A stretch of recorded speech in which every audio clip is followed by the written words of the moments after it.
Alright, let's do a... Alright, we're doing a review video here of the person that won the $9 Ridiculous Rally. 100k to first, congratulations to Max Power, Iceman, Ali. I mean, those are real nice scores, you know, beating out 43,000 people. Woo! I cashed once. That's cool. I satellited in for very cheap, so... yeah, all my tickets actually cost $4, so I didn't end up losing that much. And you know, that's what GPPs are about, is you kind of either win a very little bit, lose a little bit for a while until you have your big score, and then, you know, life is good. So I just want to go over some GPP strategy, right? GPP, guaranteed prize pool. Usually it tells us the contest details. Okay, I'll have to edit this out. No, don't give a fuck. Okay, anyway, so let's look at the lineup. So in my first video, I preached a lot about stacking. This is just kind of an example lineup. It doesn't really matter. So Max Power, here's the guy who won. So like I said, you should be paying up for pitcher. What was interesting on opening day was that some of these high-end pitchers who were like 11-2, 11-7, like Kershaw, they only got between 40 and 49 points. And if you want to check past results, you can always use Daily Fantasy Nerd. It's really good at showing you kind of what happened in the past. I'm going to zoom in a little bit so you guys can see better. If we look at pitchers, here we can sort by value, right? Dylan Bundy, who was on my radar, used him in some lineups, right? So for 7,000, you got 46 fantasy points. Whereas Chris Sale, you got 49. That's a difference of a nice little 4,000 there. And that is a lot, right? That's about the price of a high-end hitter like Stanton, right? Stanton ended up getting 2 home runs, but you know, he was just in a very, very good situation, and being able to pay up for like a chalk great batter in that situation is definitely worth it. So looking at his lineup, right, he started by paying up for pitching. You know, your lineup should always be built around your pitcher, right? Trying to build like your favorite 2 stacks here and then throwing up a pitcher, you're going to be forced into usually a corner where you're forced to pick like some like low-end guy that you don't really know much about, that doesn't have a high, you know, Ks per 9, walks a lot of people, and he's not going to give you your points. So it's not the best way to approach lineup construction, but everyone's process is different. So he started with him, and he kind of went with 2 stacks. So the reason that he won, and the reason you're going to win any GPP, is because of this ownership. It's all about ownership, and it's really strange too. Like in the off season, everyone knows that the White Sox are now kind of in a rebuilding phase, and you know, their team's not, you know, quote unquote very good, as what the experts say. But for fantasy, that doesn't matter. All that matters is what percent of the people are using them. And look, he 1.5% of 40, you know what, 3,000 people. If it goes off, right, you are in the best position to win the tournament. So that's exactly what he did. So he did an Atlanta and White Sox stack. So I just want to see that how, like, the order that you do the stacks in is pretty important. So he did a 1, 2, 3, 4, right? Having consecutive stacks is the best, right? So having 1, 2, 3, 4 is better than having like a 1, 3, 5, 7, right? Because if the first batter gets on, the second one, you know, can move him over. The third one homers, right? You're getting all those points. Whereas if it's like a 1, 3, 5, right?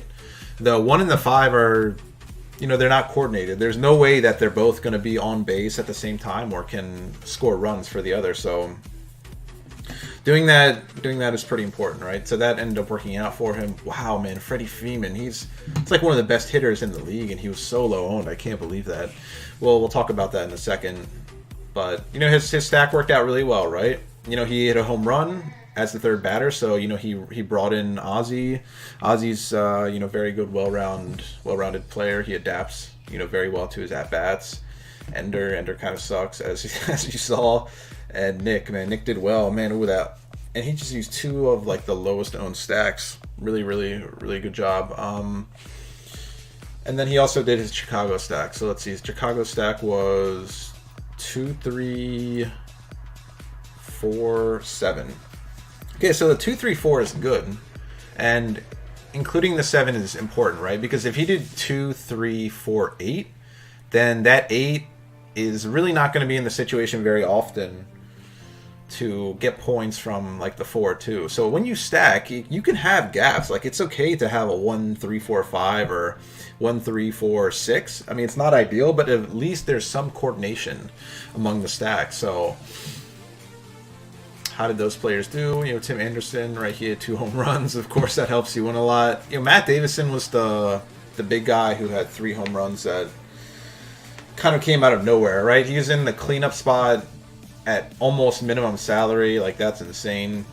The players that are going to score you the most points are the 3rd and 4th batters, right? That's been proven through fantasy numbers and just kind of logically, right? Your 3rd and 4th batters are usually your best ones, who they're called the cleanup because they're supposed to clean up the bases, right? Hit singles, doubles, home runs, triples to bring everyone in. And he used a lot of power, right? So remember, your stacks, you want to... It's better to have a stack of 4 players who have the ability to hit home runs than, like, 2 players who just kind of are slap hitters and singles and get on base, because that's not going to help you win. So the combination really is just low ownership and good stacks. Let's see, on my side, I knew Colorado was going to be low owned, so I went with a 2 3 4 6, which is fine. I'm kind of just looking at this just to show you in practice. Like, I knew Ian Desmond, he had such a horrible year last year that everyone was down on him, and you know, that's exactly what I wanted. I put myself in a great position to win here. Having less than 10% will help you kind of a lot more, right? Because then you're only competing with that number of people. And then I also did a little Arizona stack, and then I kind of just punted, because I really liked John Jay just leading off first there at this salary. The problem is he's not a home run hitter, and he'll steal sometimes. So, you know, that was not ideal. I kind of did it for a salary reason. And, you know, Puig batting 3rd against the lefty. Ty, not very good, but, you know, he pitched great that day. So, I mean, that's GG. Yeah, missed the line, not by much, but it's super awesome. And then just another tip, if you want to see how players did, you know, Daily Fantasy Nerd, really great site. Thanks. Man, I forgot the guy's name who started it, but it's great. You can see the results, you know, from the past, how many fantasy points they did. It also shows what he projected it as, right? What his value, and then what the actual was. So you can kind of see if there's certain stats that you should be targeting, right? From hitters' perspective, pitchers. So, and generally, I always look at Sierra, because skill interactive ERA gives you a good idea of the true skill of the pitcher, right? Ty being the worst last year, I mean, it goes off last year's results, right? So they do make adjustments. You know, he got good value for his price.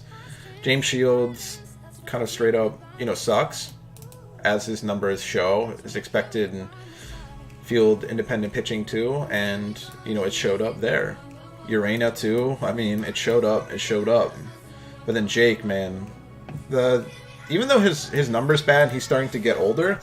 He's seen the Orioles most of his career, right? He played for Tampa Bay a lot, and then opening against the Orioles, I mean, man, he threw the high fastball. He struck out Scope so many times with it. God, it was just, I mean, it was embarrassing to be some Orioles hitters that day. I don't know why Felix was one of, like, the greatest pitchers for a while, so that's kind of strange. So you have to take it into account of kind of the situation too. So I just want to try to keep these videos short, so, you know, I hope you learned something, and, you know, good luck out there.